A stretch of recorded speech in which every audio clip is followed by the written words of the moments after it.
بسم الله الرحمن الرحيم الحمد لله رب العالمين والصلاة والسلام على رسوله أما بعد.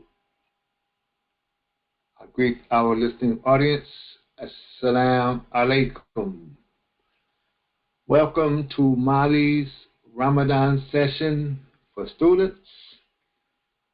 Of course, everyone is invited, but it's going to be directed towards the students.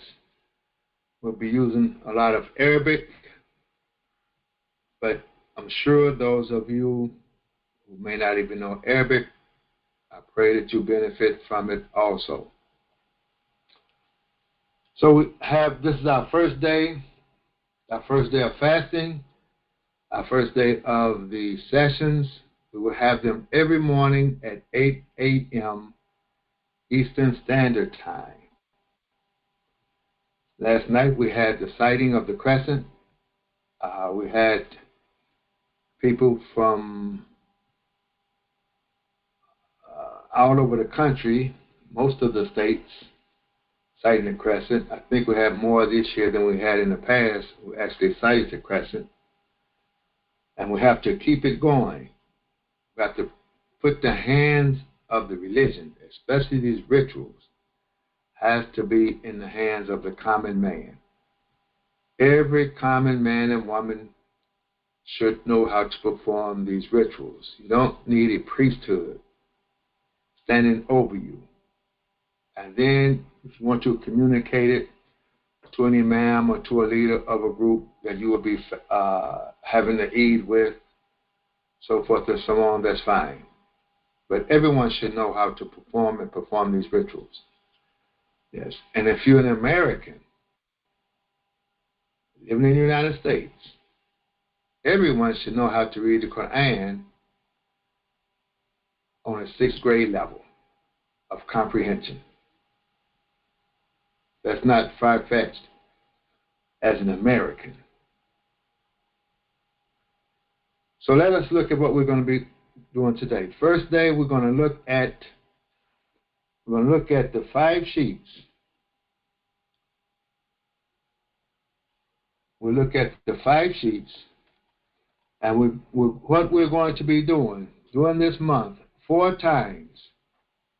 4 times we're going to be looking at the Mali system. The Mali system from the beginning to the advanced. We'll do it 4 times, from the beginning to the advanced. And that way we'll leave the recordings, and you have the whole system recorded. So this first day, we're going to look at the beginning. When you come to Mali, nowadays, when you come, you should already know how to read the Quran in terms of the letters. You should know how to read the letters. If not, there are plenty of teachers that can teach you how to read letters. Some of them, they have very good programs. We know we work with Dr. Zaid. He's very good at teaching beginners Arabic. Then, after you learn to read the words, you can recognize words, you come to Mali. And we start here with these 5. There are 5 sheets. Actually, there are 4 sheets, with one that's an addendum to the moods. With these 4 sheets, the basic rules, all of the basic rules are on these 4 sheets. So the idea is learn how to use the 4 sheets. And you can read the Quran grammatically correct in terms of the first reading with the 6th grade comprehension. And then we advance from there. So the first sheet that we look at is the verb conjugation sheet. And on this sheet, you have the past tense, the present tense, and the command of the verbs. Those are three tenses of the verb. Past, the past tense means the action has been completed. as we speak. The present tense, the action has already started and is continuing to go on as we speak. The command, the action occurs after the speech. The past, present, and the command. Now, in every action, there's a doer of the action. So in every verb, a verb is a word that shows an action. There's a doer in the action. There's a hidden pronoun in every verb. The pronoun I, you masculine singular, you feminine singular, he, she, so forth and so on. This is called the conjugation. If you notice in the past tense, there's something added on the end. Well, let me start here. Fa'ala. Fa'ala, he did something. This is he did something. The pronoun he is hidden in the form of the word. We'll say it's hidden, the pronoun is hidden in the word. He did something. And these are your three basic root letters in terms of forming the word. You have root letters that form the word, and then you have root meanings of the word. Two different things, the form and the meanings. This is the root form, the three basic letters, triliteral root letters, fa'ala. Now, we add letters to the fa'ala to conjugate, and if you notice, we add something on the end of in the past tense, all the way down. There's something added on the end. Nothing's added on the front, it's added on the end to give it the hidden pronoun. Now, in Mali, we call it a hidden pronoun. We don't call these letters pronouns on the end. They create the hidden pronoun on the end. In the present tense, you will notice there's something added at the beginning of the fa'ala pattern and sometimes on the end. At the beginning, you have the acronym ANATU. A, na, ya, or ta is added at the beginning. And on the end, you're going to have una, ina, ani, and na. In the command, there's something added on the beginning. Sometimes it's not. And then on the end, you may have it ending in sukun. And the sukun or the noon is dropped. So these are the three. I'm going through it fast. It'll be a recording, but it's kind of a review in terms of for the Mali students. Then I'm going to demonstrate for you. The second chart is a 10-form chart. There are 10 basic forms of the verb and nouns that's created. On this chart, you can measure all of the words in the Quran to this chart. If you can't, then it's going to be in this category of an internal noun form 1. And there are over 40 plus forms here. And this is the basics. This is the basics. This chart gives you the basics. For the past tense, again, you have the verb, past, present, command, and then you have the nouns, internal, active, and passive. 3 kinds of verbs, 3 kinds of nouns. This is the basic, fundamental.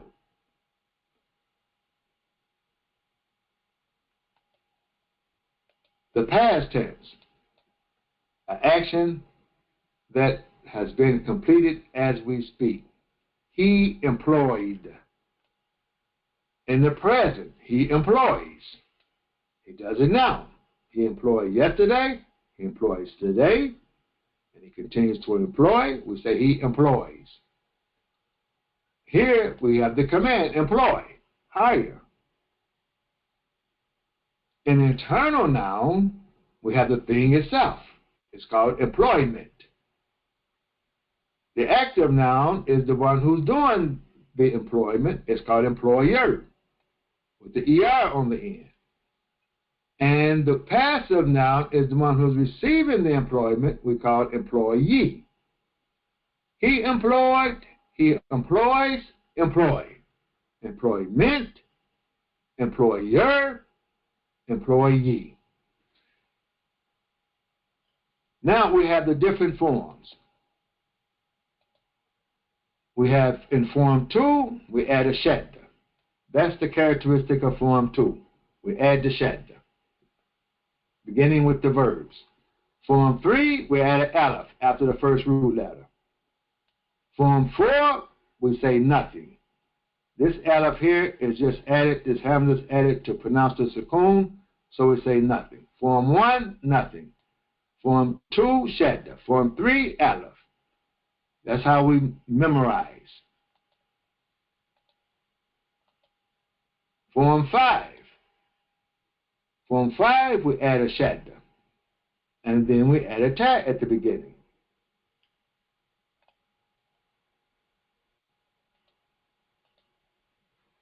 Form 6, we add an aleph and a ta at the beginning.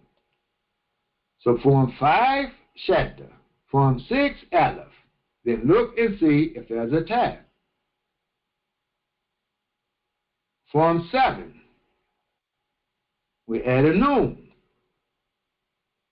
Form 8, we add a ta after the first root letter. Form 9 is rare in the Quran. We double the last letter. And there's only a few places you have form 9 in the Quran. And form 10, we add a sin and ta. And each form shifts the shade of meaning in terms of the action that is being done. Form 1 is just a statement of fact, declarative, we say. Form 2, it intensifies the act. Form 3, there's reciprocity between two things. Whoever is named first is the initiator of the act. Form 4 is causation. Form 5 is like 2. You add the shadda, it's like 2, but it's also reflexive, meaning the action occurs from within. Form 6 is mutual in terms of the act, that's reciprocal, meaning we do not know who initiated the act. It goes between two people, we do not know who initiated it. Form 3 is reciprocal. You add the aleph, it's reciprocal. Form 6 is reciprocal. Form 2 is intensified. Form 5 is intensified. But Form 5 is intensified, but it's also reflexive. The action occurs from within. Form 7 has a sense of being passive. Form 7. There's no, it doesn't take an object. Form 8 is reflexive. Form 5 is reflexive, but it's intensified. Form 8 is just reflexive. Form 9 deals with colors and defects. Form 10 is to seek or utility. Most of the time, to seek. That's Form 10. So this is the second chart. We go to the Quran. We use examples of the second chart as we teach. You learn to use this whole chart. Then we have the moves. There are 3 moves. The past tense, in terms of the verb, the past tense you cannot change. There is no changing of the mood in the past tense because the action has occurred and it is complete. There's no changing. You can't change the past. The present tense you can change because the action is still occurring. Therefore, the mood can change. The command, the mood can't change because the action hasn't occurred. So there's no change in the mood because the action has not occurred. So only in the present tense, you change, the mood can change, and that introduces us to grammar proper. We're looking at the endings. We began to look at the endings of the word, dhamma, fatha, and kasra. In the indicative, you have the indicative, you have the subjunctive, you have the adjective. The indicative, it ends in a dhamma. Subjunctive ends in a feta. Adjective ends in sukoon. Or the noon is dropped. In the subjunctive, in the adjective, the noon is dropped. The indicative is, we could say, nothing affects the mood. It is as it is. Nothing affects it. Subjunctive is based upon something else that has occurred. The action is based upon something that has occurred. The adjective has a demanding spirit to it. So to remember this, there are three types of souls. There's mutmainna, the soul that's at rest. Nothing affects it. Lawama, the self-accusing soul, the one that, why did you do that? You did this because of that. The adjective is the amara, nafsun amara, that's that commanding soul. Mutmainna, lawama, and amara. That's how you can remember the three moves. And those souls, those are not, when you talk about nafsun mutmainna, nafsun lamara, nafsun amara, lawama, and amara, you're not talking about developments. You're talking about moods. Sometimes the mood can be mutmainna. Sometimes the mood can be amara. Sometimes the mood can be lawama. They're not developments. You're not born in sin, so you're born amara. You don't die and go to heaven, then you're mutmainna. No, these are moods. These are moods of the soul. And it's in the language, as you can see. So basically, that's the moods chart. And then we have particles. Particles that governs the moods. Subjunctive particles that come before the present tense verb that governs the mood, and it affects the verb, causing it to end in feta or the noon dropped. Adjective particles that come before the verb cause it to end in sukoon or the noon is dropped. These are the adjective particles. There are three types of words in Arabic. There are verbs, nouns, and particles. You want to learn the particles that affect the words. Not all the particles, but the particles that affect the words. So these group of particles you want to really memorize that affect verbs. These are the two sets of particles that affect the endings, the grammar of verbs. And the last sheet we have is the nouns, the grammar of the nouns. You have the nominative, the genitive, and the accusative. The endings for the nominative is dhamma. The endings for the genitive is kasra. The endings for the accusative is feta. In the dual is ani. In the plural is una for the nominative. For the genitive, the dual, we add aini and ina for the plural. And in the accusative, for the dual, aini, and for the plural, ina. So these are the three. All of your nouns are going to be either nominative, accusative, or genitive. The rules of the nominative. We have the set of rules of the nominative. Basically, the nominative is going to be a subject or influenced by the subject. You have the subject of the verb, deputy subject, noun of kana. So you want to learn kana and her sisters, a group of particles, we would say.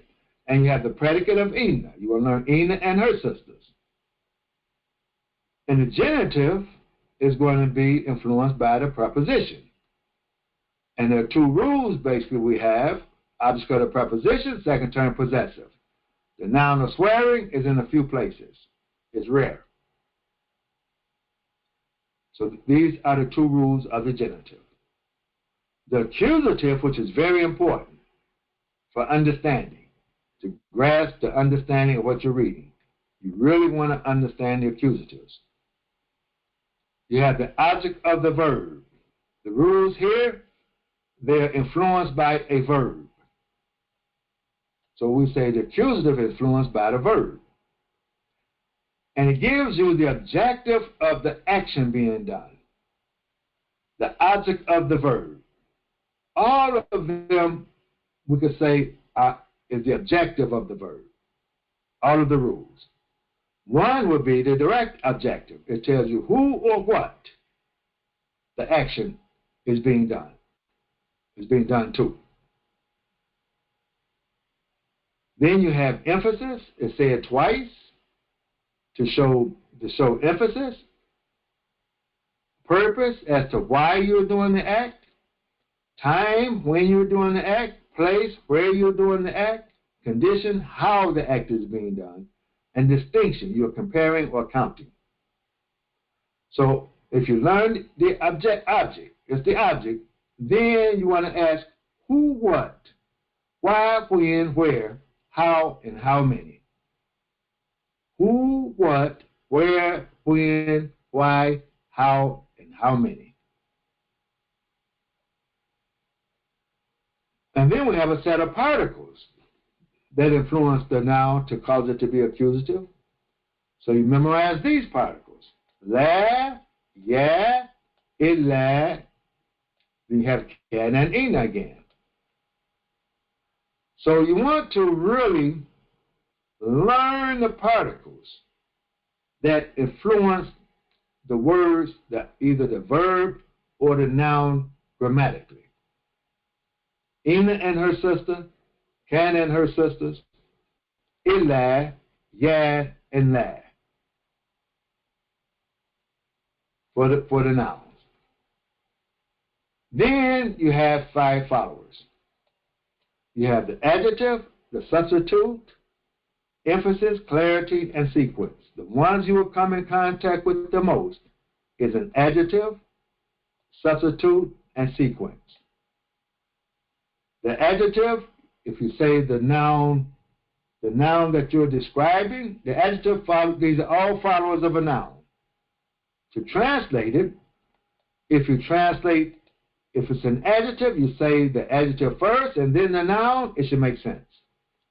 A substitute, you say the noun and then the noun that follows, it should make sense. This one you say first. When you translate, and then the noun that is following, it will make sense. This one, you say the noun that is following the noun first, and then the substitute that's following. You say this one second. It will make sense. So this is very quick, the 5 sheets. Yes. Now, we do it 4 times. For the 4 weeks, we do this 4 times, showing you the system. Very quick system. Yes, and it works. We're very successful with the Mali system. Everything that I'm going to show this week, from the beginning to the advanced, we have advanced students that are doing the work and reading what I'm showing with the Mali. It's a system that works. One thing we have to begin to do, we have to learn to do or grow into doing, is really have value. We're people, we don't have values. We have to learn to value the Quran. We have to have high value, not just talking about it. We have to value it, that we learn to read it for ourselves. We have to value the Quran like we value mathematics. A child doesn't come into kindergarten doing algebraic expressions. comes into kindergarten counting, 1 through 10, and it develops. The child progresses in degrees until it's able to do calculus expression, algebraic expressions, so forth and so on. And we tell the child it's going to benefit you in life. You're going to need it. We should have the same value, even a greater value, that the child learns to read the Quran. That we don't have. And sadly, for the common, we're talking in America, for the common American, we value education. Our government forces us to put our child in some type of educational program, some kind of school. You have to put them in some form of education, and we all do it. Yes. Why do the Muslims not have that same attitude towards the Quran after 1,400 years? And the first thing Allah says is read. And the first thing we say, oh, he didn't mean read like read. It means proclaim. It means read creation. It doesn't mean read the Quran. Excuses. We find excuses. So we have less value for it. We don't value it. It's been revealed to the prophet. It has been written down, and we don't value it. That we would say today, 2024, that we would put a child in a program that they must learn to read and comprehend. That every child, when graduating from high school, yes, they should be able to do math problems, and they should be able to read the Quran for themselves. Grammatically correct. And begin to receive meanings from it, that it would have an effect on the child. Effect on the child's thinking, spirit, so forth and so on. Intellect, heart, yes. We should have, but we don't have that value for it. Yes, this is the Ramadan session. So I'm going to be talking. I'm not putting a clock on myself. If you have somewhere to go, you can go. It'll be on recording. I'm not putting a clock on myself. I'm not rushing against the clock. I'm relaxing and talking. I might talk an hour. I might talk 2 hours. I might talk 15 minutes. I might talk all day. It'll just be recorded. You can go listen to it. It's the Ramadan session. It's a very rigorous, spiritual, enriched experience that we're going to have this month. Yes. So we have to grow into this to value it. Right now, our leaders don't even value it. As a community of people here in America, our leaders don't have value for the Quran. Our religious leaders don't value this book the way they should. It's not even a requirement for leadership that you should be able to read. Yes. And I'm being very critical. Very critical. Yes. I can't fear the people and not say what I'm saying, because I have fear of the people. I'm not going to be invited to the next party. Well, I'm at the age now, I don't even want to party no more. So I have to say it. But don't be offended, because it's across the board. It's not one or two. We don't have that value yet. But we'll grow into it. We continue to have sessions like we're having now, we'll grow into it. We continue having sessions like we did yesterday and studying the moon for ourselves, we'll grow into it. Yes. We used to look to see what Saudi Arabia says. We don't have to look anymore. It's not as mysterious as people have made it. that someone had to stand over you with some grand title to tell you when the moon has been sighted. But that's how it's been in the past. And for some people, it's still like that. It was cited in Saudi Arabia. But why no one produces a phone number? What's this phone number? What's this place you're calling? And you are being convinced you can't see it. People in other parts of the world can see it, but you can't see it. So we're changing the paradigm. Yes. Last night, many saw it. And it's not the first time. And it's going to become common for the common man and woman. Reading the Quran will become common. With today's technology, it will become common. I have no authority over anybody. I have no place, no political place over anybody. And nobody has to follow me. But I'm held responsible to educate and to teach. With today's technology, there's no excuse for me not to teach and keep teaching. Yes. I don't have a position in anybody's community. No.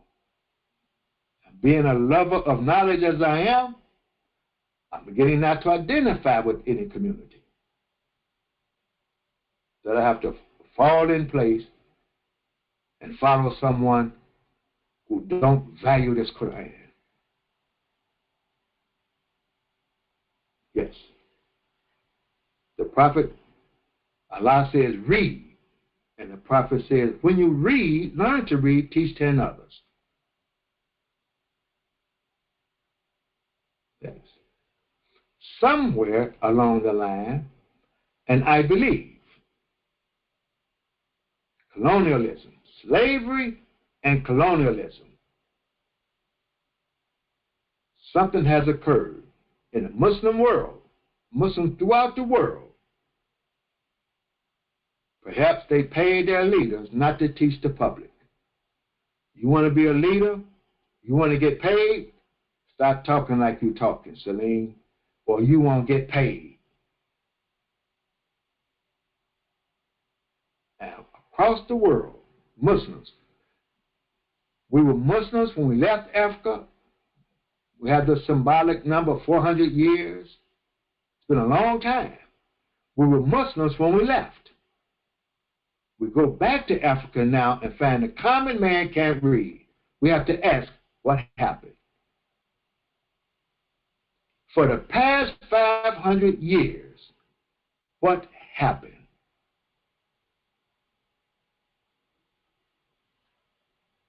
Yes. How much do the people value this book? How much do our leaders value this book for the public that they have come up with a system that will make it easy for the public to learn to read this book and apply it to their life? Recitation, yes, all over the world. Recitation, beautiful recitation. Comprehension, well, it's not my language. Well, I don't know. Excuses. And this is the language for all human beings. This Quranic Arabic is the language for all of mankind. It's revealed language. Revealed language, and this is a revealed book for all of mankind. So you have to know your native language, your mother tongue, your tribal tongue language, and you have to know Quranic Arabic. Allah has created us to know more than one language. You have to know both of them. We should have that value of the Quran. You have to know. You have to go to school, learn your English. You have to go to school and learn your Arabic. There's no way out. That's the kind of value we should have for it. You want to be a leader in this community? Can you read this book and tell me what it says? If you can't, why do you want to be the leader? You want to be the boss? You want to be the boss man in charge? If you can't read this book in Arabic, and you're not even in a program to learn to read this book in Arabic, you just faking and fooling people, why do you even want to call yourself teaching this religion? Why do you want to call yourself doing any kind of dawah work? And you can't read. In America, of all places, where you're being forced to put your child in school. All countries don't do that. They don't force their citizens. In America, they force the citizens. As though it's a country of what they call the kind of leader that just force themselves on the people. I can't think right now. My mind is racing. Dictatorship. Like a form of dictatorship. You don't have a choice. You can't even vote. You can't even get together and go vote and say, we don't want to put our children in school. There is no voting. You're going to put them in school. Why? Because if you want to call yourself practicing the freedom in this country and be a citizen that practice free speech, free press, free assembly, you want to have the liberties, to practice the liberties in this country, then you're going to put that child in a school system, or else the social services, child service will come and say that you are being abusive to that child. America can teach us something. Yes. So, let's take a look. We're going to look at 55:14. 55:14. So, and looking at 55:14, yes, we have 4 sheets of grammar that we took a look at. Conjugation, 10 forms, verbal moods, grammar of nouns. Then we're looking at the creation of man is our topic this week. The creation of man being created from clay. Clay that can be shaped and formed with the ingredients of sand, water, air, and fire. Formed and shaped like pottery clay. And when it's soft, it resembles flesh when soft. This we're going to be discussing throughout the week. And the jinn is a creation from fire. That's free, a free, unrestricted fire, and it's free of smoke. This is the jinn. Now, both of them, the man and the jinn, appear, the man and the jinn, they both appear in human form, the human body. When we talk about the jinn and the fire, we're not talking about the fire outside, wood burning or what have you, some type of mineral burning. And the man is what exists inside the body, not the physical man per se. So the man and the jinn, both of them, appear in human form. And then Allah says, which of the favors of your man and jinn, is talking to two of you, man and jinn, which of the favors of your Lord do you Man and jinn deny. Yes, that's what we're going to be addressing. So first, let's take a look at the grammar.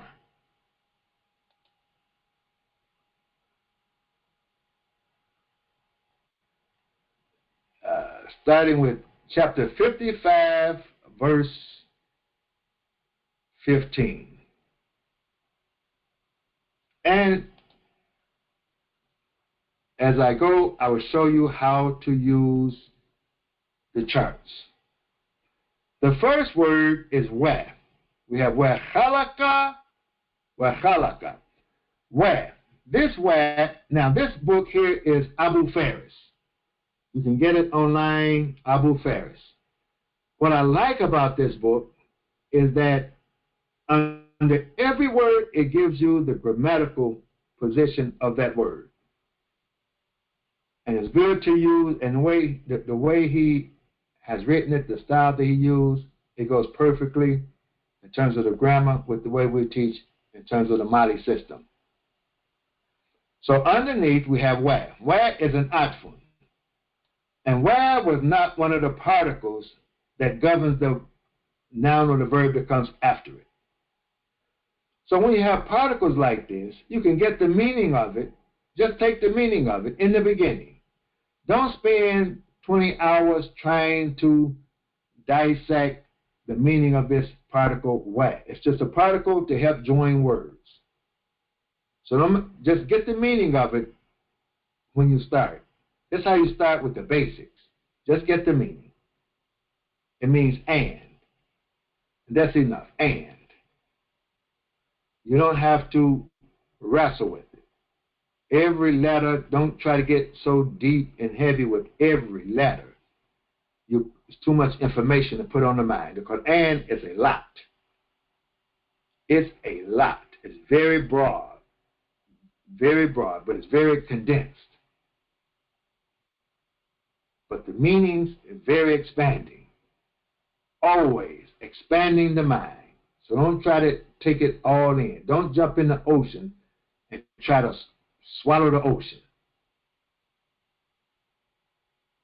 So this where, and. It's an atfun. Atfun is conjunction. It's joining something that comes before. Chalaka. Chalaka. Now, we learned it's a verb. Chalaka is a verb. It's past tense. Past tense verb, this is modern. So it tells you it's past tense, modern. And the color here, brown, indicates that it's fixed. It's built, it's fixed, it's not going to change. Let me show you a key here.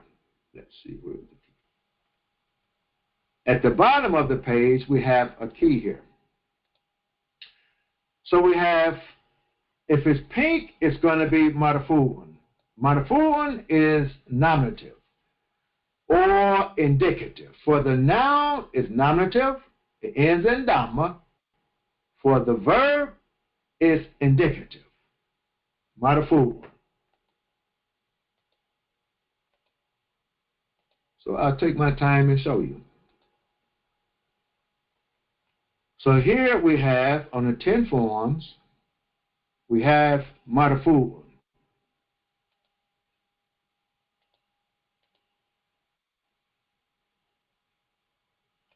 That's on the moves. I'm sorry. On the move. We're dealing with grammar now. Not the form. We're dealing with grammar. So we have marfu'un is indicative for the verb. So if it's marfu'un for the present tense verb, it's going to be pink. And we have marfu'un for the noun. Same word. That's why I don't get too hung up on the English. Same Arabic word, marfu'un. Marfu'un for the noun, the nominative. It ends in dhamma. So marfu'un for the present tense verb will be dhamma, and marfu'un for the noun is also dhamma. Now, those of you that are in the earlier classes, beginner classes of Mali, just watch and pay attention. Don't get a headache over it. And some of you, it's going to be a review. So that's Marfu. Now, if it's blue, it's going to be Mansub. The word here, Mansub, if it's blue. Mansub. We go back to the chart, and you will see Mansub is for subjunctive. It's for the subjunctive. Also, Mansub for the noun, for the verb is subjunctive, ending in fatha. And also for the noun, for the accusative, it's Mansub, ends in fatha. The sign is the fatha. And then the letters that are substituted for the fatha, aini and ina. This is Mansub for the accusative and for the subjunctive. So a noun can be marfu'un, a verb can be marfu'un. A noun can be mansubun, and a verb can be mansubun.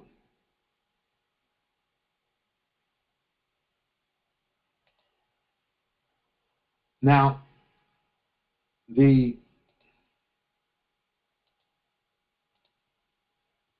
noun can only be majrurun, genitive. It's only for the noun, genitive.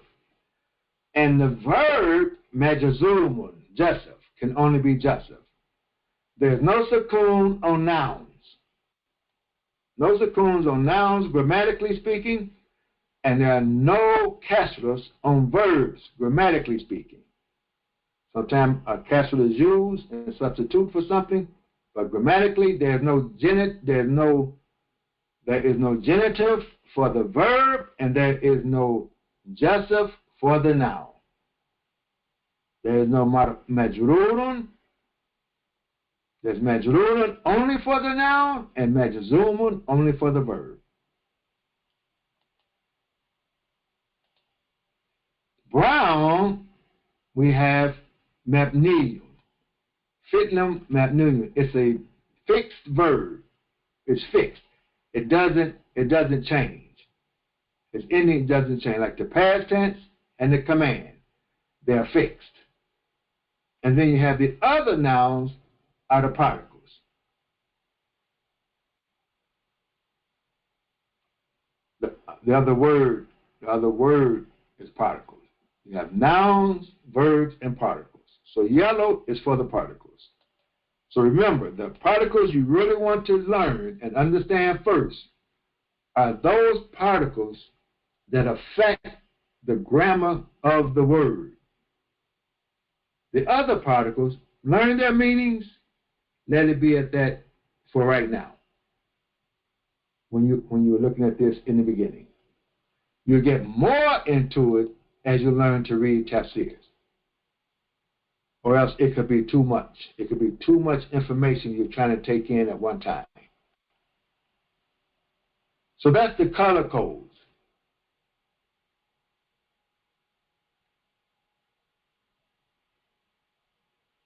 So now we say, where a conjunction, and don't worry about it. Halakha. We know it's a verb. He's telling you it's a verb. He's telling you it's past tense, modern. But don't stop there. It's past tense, modern, halakha. You want to go to the chart. Go to the chart, literally. Go to the chart, and you want to look at past tense. Past tense verb, and measure. Halakha measures with fa'ala. That means he did something in the past tense. You want to see it until these charts are embedded in your head. Learn these charts. Memorize them. Memorize the chart so you can go to the chart. Literally go to it at first, see it with your eyes. see fa'ala with your eyes. Your ears and your eyes. Over and over in the Quran, it talks about these two senses. Use your ears and your eyes. Your ears and your eyes. See it with your eye. Fa'ala. Until you can see it in your mind. Close your eyes and still see fa'ala. Khalaqa fa'ala. He did something in the past tense. You're learning to read. And it's not that difficult. But you never read the Quran and close the book and say, I have it. It doesn't work like that. This Quran is transcending. It's a transcendent type of writing.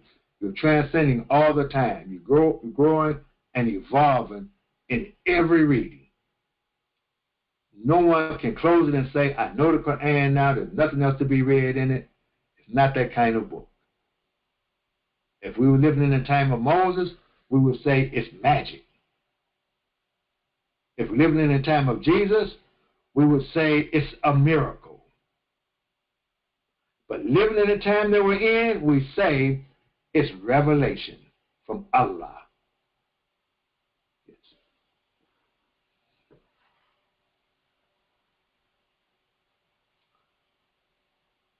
So he, and then if you have some idea of the meaning of this word, in form 1, there's no shadda, there's no aleph. That means it's not 2, it's not 3. There's no shadda, there's no aleph. It's not 5, it's not 4. There's no noon added. It's not 7. There's no tag. It's not 8. There's no seen tag. It's not 10. So it has to be 1 or 4. 1 nothing, 4 nothing. So it's form 1. Khalaqa. It just means he created. And he created al-jannah. Al-jannah. So in the drill, is it a noun or a verb? Al-jannah. We know it's a noun because it has the alif lam on the front. That's one of the signs of the noun.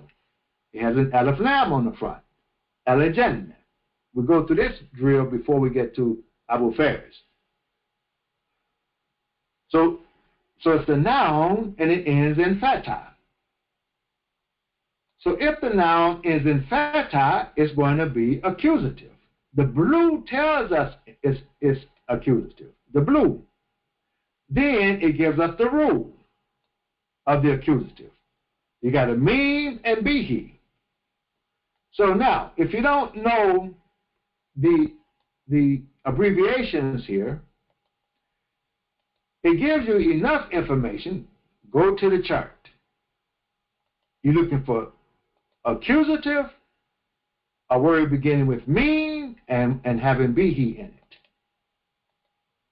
So you go to the chart, accusative, it's a noun.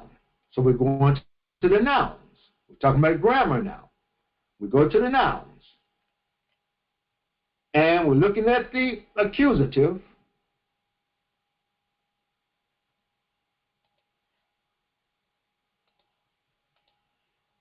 We're looking at the accusative. And we're looking for mean with the bihi. Here's the mean, and here's the bihi. Maf'ulun bihi. Then it's the object. We know it's an object of the verb, but is it what, who, what, where, when, why, how many? So we go back, we find the verb. What's the verb? The verb is khalaqa. That's the verb. We go back and find the verb.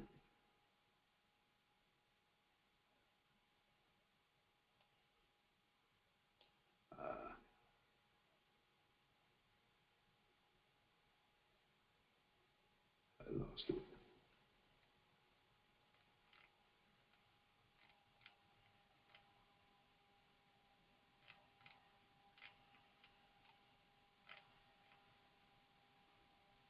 Okay. The verb is khalaqa. And we said he did something in the past. He created. Go down, look at the translation to help you if you want. He created. So now, we look at this one, it says Jannah. So he created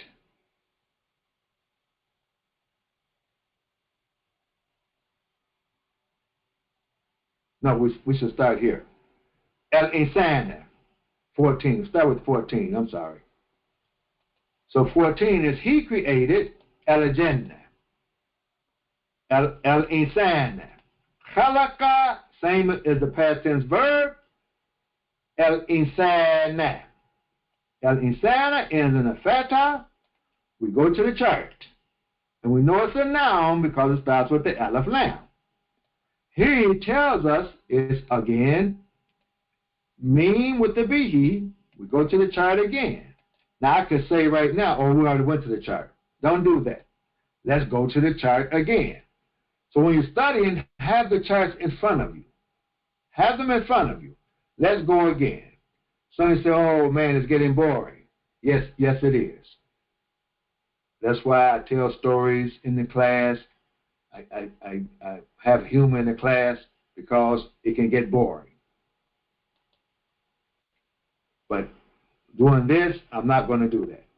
I'm not going to entertain. But it's going to get better each day. But go to the chart. Just to begin, just the system. I'm showing the Mali system. Go to the chart. Maf'ulun with the mean bihi, that would be the mean bihi. Now, when I teach the children, I have children I teach, they pick it up. They just follow the pattern. Mean bihi, and they get it. They get it fast. That's why I can say what I say about the importance and having the value of this book. Even if you don't know, it's not going to show right away in the children. You don't go 1 week.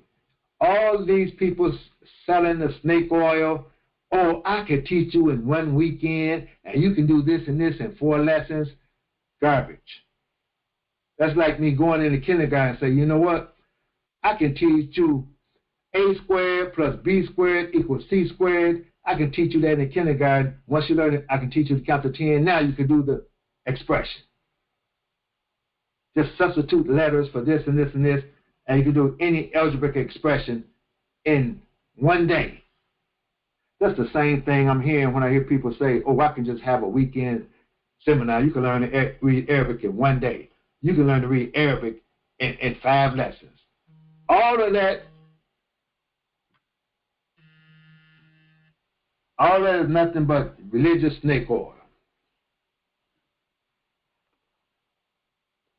So now, the children can pick it up easy. It's an easy system if we understood and value and had the value. And if you notice, I'm really not using a grammar book. I'm using 4 sheets. Let's see how much we read is on these 4 sheets. So we go back, maf'ulun bihi. Look at it again, maf'ulun bihi. Maf'ulun bihi tells us what? But we can look at the meaning of the word and see that it's what? To reinforce. So khalaqa al-insan is telling us who or what. Go back, the verb, find the verb, khalaqa al-insan. He created is telling us who or what he created, al-insan.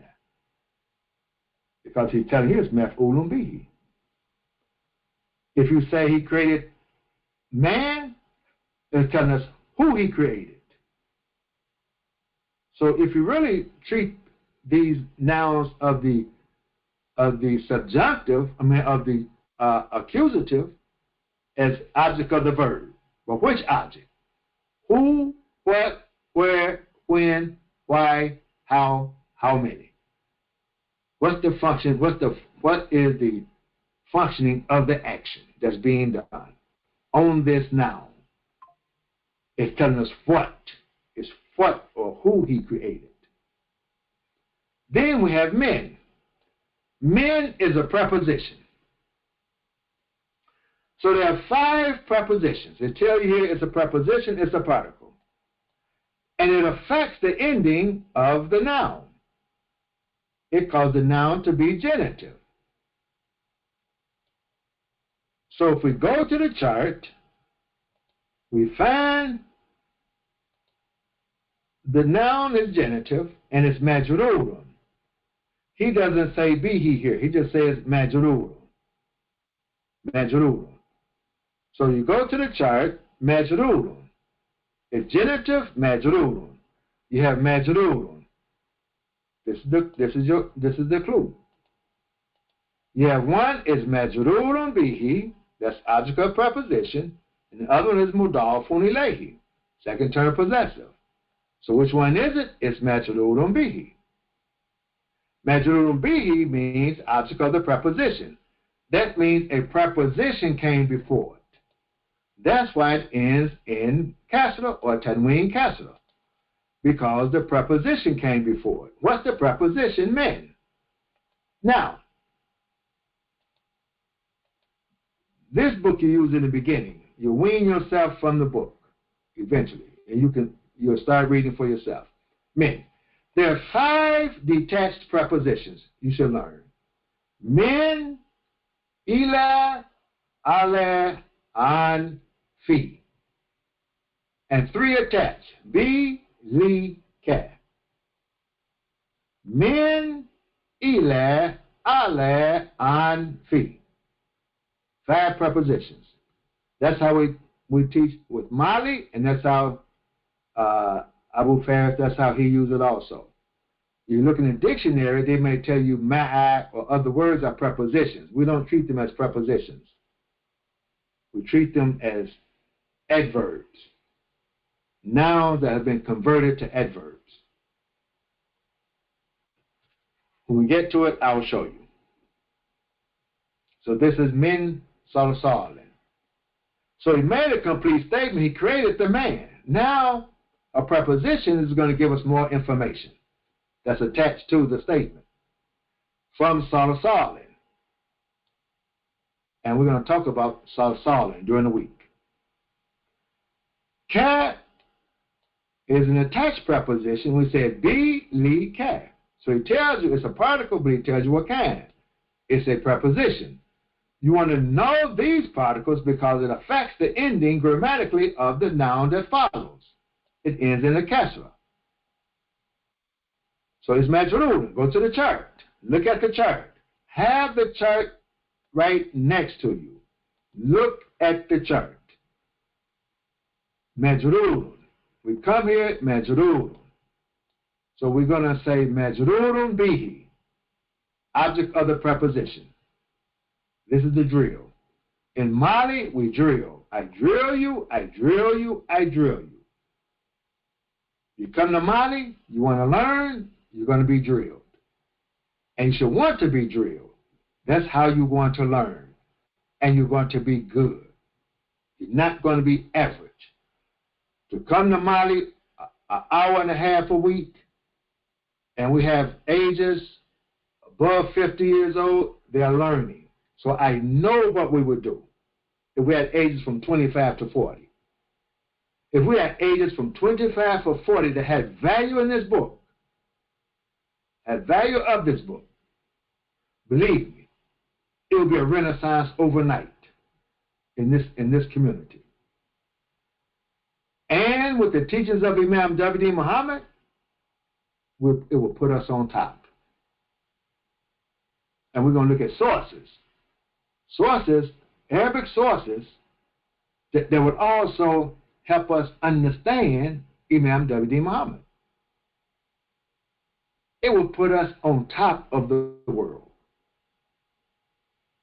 On top. I believe that. I know that. I went to Korea to a conference. I came back. The Imam said, "How did it go?" I said, "You prepared us for the world." He looked at me and said, "I know it." I said, "Well, I'll send you a report Monday." He said, "I already got my report. I just got it." Yes. And I saw it. I know what it will do. Don't be afraid of other people, and don't be afraid of what other people might think. 1975, we're in a time now. We've come to the time that we can have a thought. We can think about something, have a thought on something, and not care, and not be concerned, and not be afraid of what the white man think about it. Some of us still won't value this book because the white man didn't say value it yet. When he said it's a value, then you will value it. But he didn't say it yet. When he put it in the school system and say you must learn, oh, then we will value it. Until then, we don't value it. We have Muslim schools that don't value it. And you don't have to teach all day. Yes. I have a group of students 12 to 15 years old. 12 to 15 years old. Then the second, they have their summer break. They have the Ramadan break. Then the second year, and I'm showing them this book. I'm introducing them to this book now. 12 years old. What do you think they're going to look like at 30? What do you think they're going to look like at 40 when we say you should be the imam? What do you think they're going to look like? You find someone 40 now, he's the imam, he's full of excuses. Look like a slave Negro, lowering his head, and then give you an excuse. We don't need that. Yes, I'm saying it. Somebody got to say it. We don't need that in leadership. And afraid if you pick your head up, somebody's going to call you arrogant. If you pick your head up. And stand straight up with your head up. And focus and look in the eye of the person you're talking to. Oh, he's arrogant. You can't even have self-esteem, strong self-esteem, without somebody trying to lower your self-esteem. That's what we do to each other, because the slave master told us to do that to each other. The colonizers said do that to each other. If you don't do that to each other, you won't be paid as a leader. Yes. Should have those fears. I'm your brother. Now, if there's a saying, he who has a wound in his head, feel the breeze. So it's not personal. And he'll holler. Califahari. So this calf is a preposition. It ends in kasra. So we go with fan majrurun. Go to the chart again. Go to the chart. Look at it again. Majrurun bihi, object of the preposition. Do it again. And you do it so many times, it's in your head. We've had it twice already. We've had majrurun. We've had jarun, which is majrurun. And then we have majrurun bihi. Jarun wa majrurun bihi. Every time you see a preposition, the next word is going to be a noun. Preposition only comes before nouns. Jarun wa majrurun. Jarun wa majrurun. We've had it twice already. Then we say wa khalaqa. So we did do khalaqa. Now we say al-jannah. He created again al-jannah. Why? And it's a conjunction joining what he said earlier. So this khalaqa is joined to this khalaqa, the first khalaqa. He created man and khalaqa al-jannah. He created the jinn. So it ends in fatah. If it ends in fatah, it's related to the verb. Go back and find the verb. If you don't find the verb, then you have the verb is understood. In the Quran, it's called ellipsis. There are a lot of words that are omitted but understood in the Quran. That's why it's such a condensed book. It's understood. There's some scholars say there's more of the Quran that's not written than there is that's written. That's written. Yes. There's more that's not written that's actually written. There's more not written that's understood than what's written. Therefore, we can say the Quran is guidance. That which is written guides us to that is not written. Yes, it's guidance. So we go back, we find the verb halaka. He created al-jannah.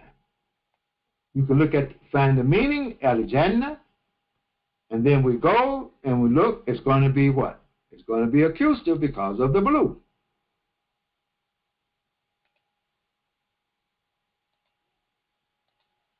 It's in the accusative, it's an object of the verb. Is it who, what, where, when, why, how many? So when we say Jinn, it's telling us what he created or who he created. It's not telling us why he created. It's not telling us when. It's not telling us where. It's not telling us how or how many. It's telling us what. So it's maf'ulun bihi. What? So you begin to understand what you're reading. Min marijin. Again, we have min. Min is a preposition. Min, we say min, ala, ila, an, fi. 5 prepositions detached. This one is detached. The ka was attached. Min, a preposition. The green tell us it's going to be genitive, majrurun, and marijin. Whenever a noun follows the preposition, it's the object of the preposition. Min marijin. This word we're going to be working with also. Marijin. What is marijin? Min marijin. Then again, min narin. Min narin. Preposition. Majrurun. Go to the chart. Look again. Have the charts next to you. Look again. Keep looking with the eyes. Eyes and ears. Marijin. So we say majrurun. Again, majrurun.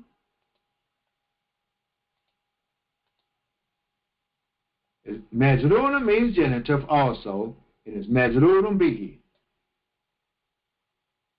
We have the majrurun bihi. Majrurun bihi or mudafun ilayhi.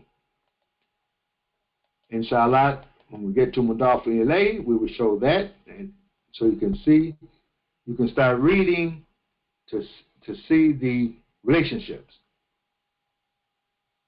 Last one, fabi ayyi. This is chapter 55. Very beautiful chapter. Fa is fasiha. This fa does not govern the words that follow. So fasiha is eloquence. It gives eloquence. Makes it smooth to read. It's not governing the word. So don't spend 20 hours trying to figure out what fasiha means. Look it up. Fasiha is elegance. Gives elegance to the reading. Makes the reading smooth. It has no function that is going to affect the words. It's not going to affect the meaning so great. As you become more advanced, you look into these particles. When you become advanced, then to get a clearer reading.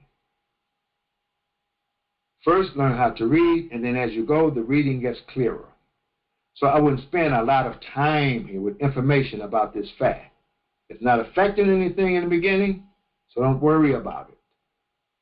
You'll still be able to read and capture what's being said. Like I'm saying, and as you go, the Quran, you will read it. B.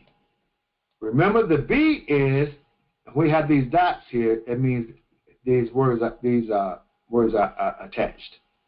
The B is B li ka. It's a preposition. It's attached. Ayyi majrurun. Majrurun. That's the rule. The green tells us it's genitive, it's majrurun, as green is majrurun as the rule. We go to the chart, majrurun.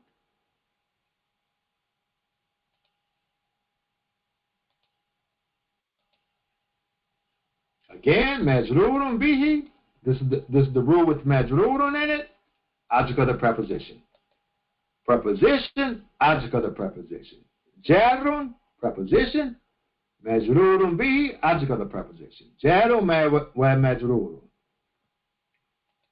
So we have it 4 or 5 times. So at the end of today, you come back, you should know Jarun wa majrurun. So memorize the prepositions. Min, ala, ila, an, fi. Bi, li, ka. So this reading you'll get right away. Bi. Then you can say which, by, then bi. Fa bi. By which. So something is dropped. There's a B here. There's something that's dropped. Bi. But we won't get into that right now. Ala'i. Now, ala'i, it ends in a kasra. Ala'i. Is it a noun or a verb? Here it's a verb because, remember, a noun because verbs do not end in kasra. And we know it's a noun because it has the color green. So if you're reading and you can't tell if a word is a noun or a verb, come to this book. The mighty students, you have this. Come here and you can look it up real quick. Now, I say to the students, the beginning students, do not go to corpus. Do not go to other sources. You will confuse yourself if you're a mighty student. Here, everything is right here for you. And it's easy to find a verse and you have it. So you know it's a noun because it's green. If it's pink, it's a noun or a verb. If it's blue, it's a noun or a verb. If it's green, it's a noun. If it's purple, it's a verb. And now here's the rule he gives you. Mudafun, and then you have the abbreviation here of the Hamza. Mudafun. Let's go to the green, which is genitive, on the chart. Go to the chart that's genitive, and mudafun is in the description of the rule. So genitive, we have majrurun bihi, object of the preposition, mudafun ilayhi. He uses Hamza as the abbreviation, mudafun ilayhi, second term possessive. Now, I'm going to give a quick explanation of the possessive. The second word possesses the first word. The second noun possesses the first. When you have a word here, it ends in kasra, you have to go and look to see what comes before it. What comes before it is a noun. I.e. is not a preposition, i.e. is a noun. The noun cannot have alif lam at the beginning. It cannot have the definite article, alif lam.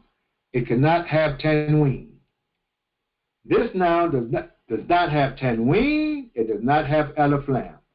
Therefore, this will be read as a second term possessive. You can put of between it. Most of the time, it would make sense. Which of the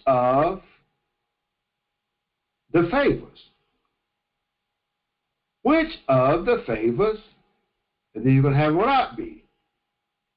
Which of the favors? By which of the favors? If you want to read it that way. Read the be by. With which of the favors? By which of the favors? It doesn't have, now, this doesn't have tanween either. And this doesn't have alif lam. The second term does not have to have Aleph Lam and does not have to have Tanween. Then the word follows is Rabbi. You have Mudaf Ilayhi again. Mudaf Ilayhi, this will be Mudaf. This will be the first term. But it's Kasra because it's Majrurun Bihi. This is the second term. This one, the favors which. Now, Rabbi, this is easy to show. Rabbi favors. The favors belongs to Rab. So Rab owns the favors. Rab possesses the favors. So you can say Lord's favors. The favors of your Lord or the Lord's favors. Your Lord's favors. Now, again, Mudaf Ilayhi, second term possessor. Does the noun that comes before it is in Tanween or does it have Aleph Lam? No Tanween, no Aleph Lam, second term possessive. Put between it, which of the favors of the Lord of, then we got Mudaf Ilayhi again. So there's a string. 1, 2, 3, 4. Pronouns, this is the pronoun kumar. The pronoun is kumar. Right? When a pronoun is attached, these dots show it's attached to a noun, it's going to be Mudaf Ilayhi, second term possessive. When a pronoun is attached to a verb, it's going to be the object of the verb. So that's a possessive pronoun, you can say. If it's connected to the verb, it would be a object pronoun. And if it's by itself, it would be a nominative subject pronoun. So we have a subject pronoun if it's by itself, object pronoun if it's attached to the verb, possessive pronoun if it's attached to the noun. If it's attached to the noun, it's a pronoun. Mudaf Ilayhi. Now let's go take a look at the pronouns. So you can put of. Put of between them, it should make sense. Then if you need to smooth it out, if you want in English, you can do so. Of, and of. Let's try it. Then, we can say then, by which of the favors of the Lord of you. Or you say, by which of your Lord's favors. But if you put of, it will make sense. Now let's look at this kumar. Let's get a quick lesson on kumar. We go to the chart. We have pronouns. It's on the chart. On the first chart, conjugation, you have pronouns. And you have attached pronouns and detached pronouns. If it's in the bracket, it's attached. If it's in the parentheses, it's detached. So in parentheses, you have ana. That's detached.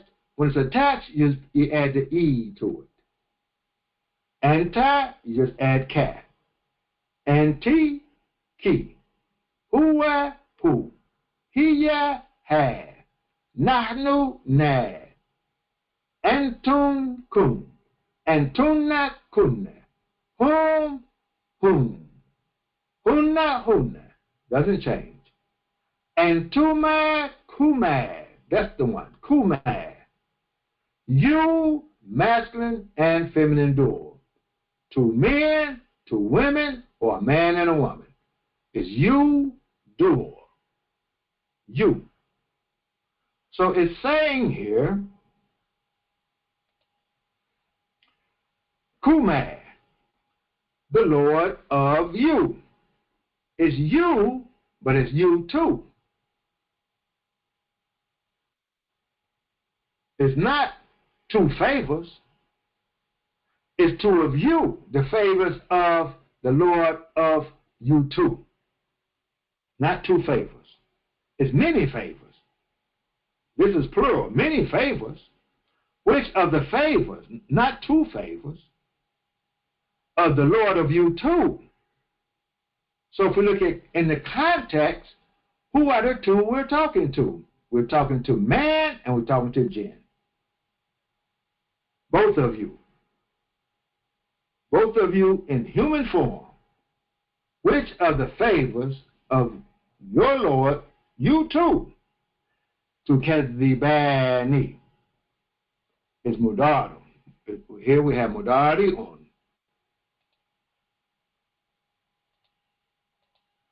We have mudari on. Mudari on. So that tells us it's a verb. It's a verb. It's present tense verb with the to kadhibani is the form. So we see that ani on the end, to kadhibani. So it's going to be you do. We're going to go to the chart. And we see the shadda. We have a shadda with a kasra on it. This is a kasra. When it's up under the shadda, the mark is a kasra. When it's on top of the shadda, it's a fatha. So we have the shadda. So it's a verb. Is it past, present, or command? It's present. He's telling us it's present. What form is it? Form 2. We add the shadda. Form 2. How do we know it's form 2 and not form 5? We have a kasra here and we have a dhamma. So let's go look at it. And what's the conjugation? We go you, do. Masculine and feminine dual. Let's go look. To kadhibani, the conjugation is fa'alatuma.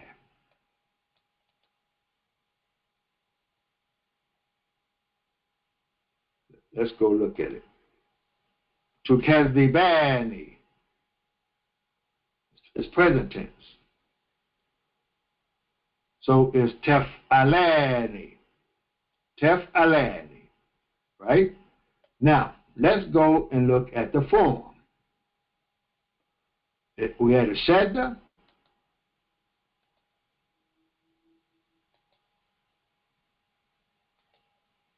We had the shadda.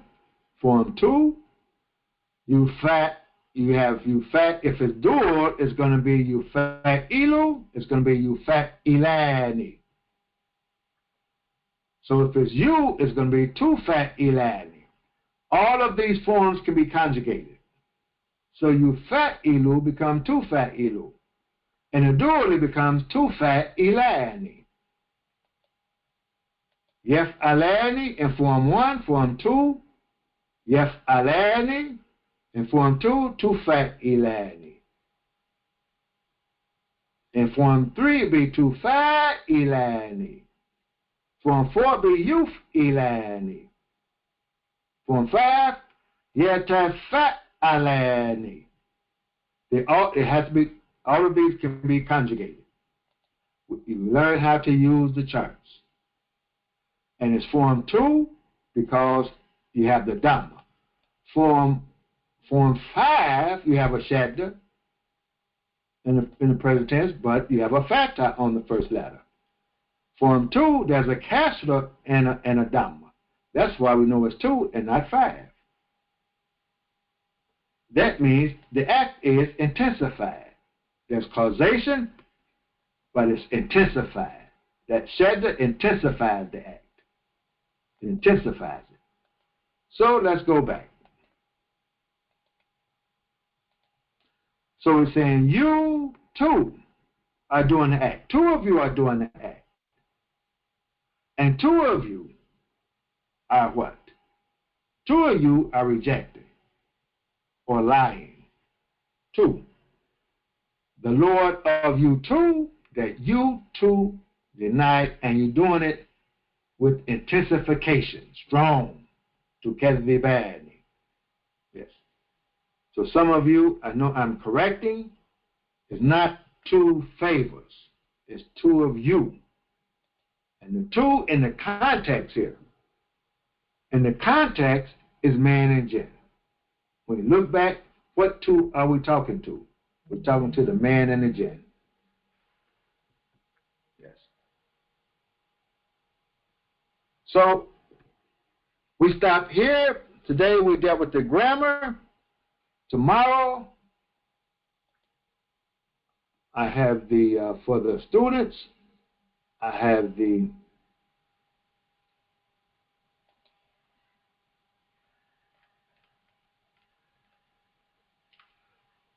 we're going to look at the dictionary, Arabic dictionary, Lisan Arab. Tomorrow, Lisan Arab. Take a look. We're going to go over the Arabic dictionary tomorrow on the same verse. And by Sunday, we'll end up looking at Imam W.D. Muhammad. Take a look at this, the beginners classes. The beginners classes, take a look at this. Be ready for questions on Sunday. Sunday, we're going to have discussion. We're going to open for discussion and questions about what we're presenting during the week. We're going to do that on Sunday. So make your notes now to be ready to ask questions Sunday. And it doesn't have to be just Mighty students. I put the information for you to call in and come on the webinar. Because Sunday I'm not going to put it on Facebook. Because people will be talking. They may not want to talk and have it recorded. But you can come and ask questions. Anyone is invited to come and ask questions. And if you have questions on Quran, come and ask questions. I don't know everything, and if you ask me something I don't know, I simply say, I don't know. I'll go and research it. Yes, and keep my head up. I thank you for your time. Assalamu alaikum.